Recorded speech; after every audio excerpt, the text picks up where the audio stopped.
C'est l'heure du journal de l'Afrique, soyez les bienvenus sur France 24. À la une ce soir, Durban, après les inondations, les dégâts sont considérables et les pertes humaines très lourdes. Au moins 445 personnes ont péri et le bilan pourrait s'alourdir davantage. Le président Cyril Ramaphosa a déclaré l'état de catastrophe nationale. Notre envoyée spéciale Caroline Dumais s'est rendue sur place, témoignage dans un instant. Le triste week-end de Pâques dans l'est de la République démocratique du Congo. Les populations qui avaient fui les combats entre l'armée et le M23 sont rentrées chez elles.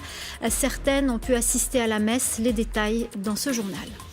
Et puis à la fin de cette édition, nous irons au Togo. Souvenez-vous, le groupe Bolloré avait annoncé il y a quelques semaines la rétrocession de toutes ses activités de transport et de logistique dans une quarantaine de ports africains à un armateur italo-suisse. Au Togo, le groupe y était très bien implanté, une présence qui a suscité beaucoup de polémiques. Reportage à suivre. Scène de désolation à Durban, en Afrique du Sud. Une semaine après le début des inondations, les autorités ont déployé en renfort 10 000 soldats pour aider à déblayer et à rechercher les victimes. Le bilan fait état de 445 morts, 80% du réseau d'eau potable est hors service. Les habitants qui ont encore un toit sont également privés d'électricité. Notre correspondante dans le pays s'est rendue sur place.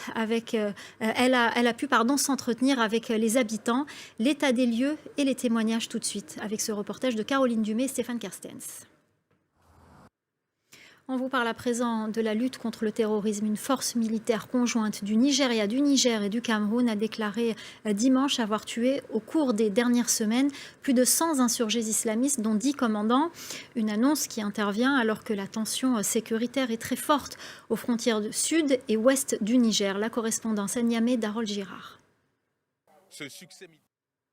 En Guinée, le retour à l'ordre constitutionnel est désormais soumis au recensement général de la population. Un document publié vendredi par les autorités détaillait les 10 étapes clés qui doivent mener au retour des civils au pouvoir. Un plan de transition qui divise déjà, non pas de par son contenu, mais plus à cause de l'absence d'une date butoir pour l'exécution de ce plan. Les détails avec notre correspondant à Conakry, Malik Diakité. Dans ce document Ces images de bouées anti-pollution déployées par l'armée tunisienne autour du pétrolier qui a coulé ce week-end, des plongeurs ont été dépêchés pour inspecter la coque du navire sous l'eau.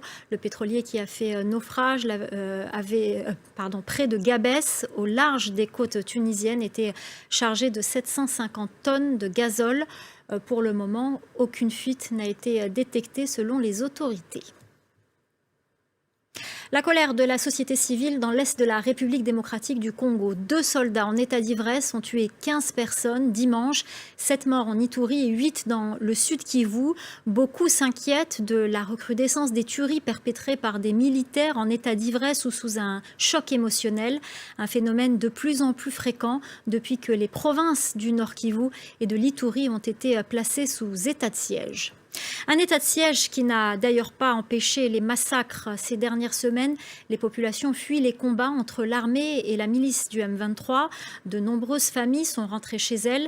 Elles ont pu se réunir pour le week-end de Pâques. Certaines ont même pu assister à la messe de Pâques. Laurent Berstecher. Le groupe Bolloré a annoncé il y a quelques semaines la rétrocession de toutes ses activités de transport et de logistique dans une quarantaine de ports africains à l'armateur italo-suisse MSC.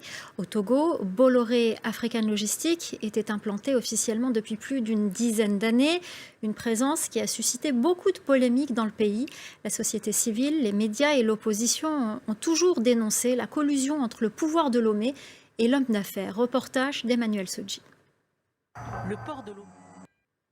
Et on termine par ce visage, celui de l'athlète kényan Evans Chebet. Il s'est imposé sur le marathon de Boston en 2 h 6 minutes et 51 secondes, décrochant ainsi sa première victoire dans un marathon majeur. Et chez les femmes, c'est aussi une Kenyane qui a remporté la course, la championne olympique en titre, Pérez Jep Chirchir. Elle s'est imposée en 2 h 21 minutes et 1 seconde, juste devant l'Éthiopienne Ababel Yeshane. Voilà, c'est la fin du journal de l'Afrique. Restez avec nous dans quelques instants. La suite de Paris Direct avec Audrey Racine.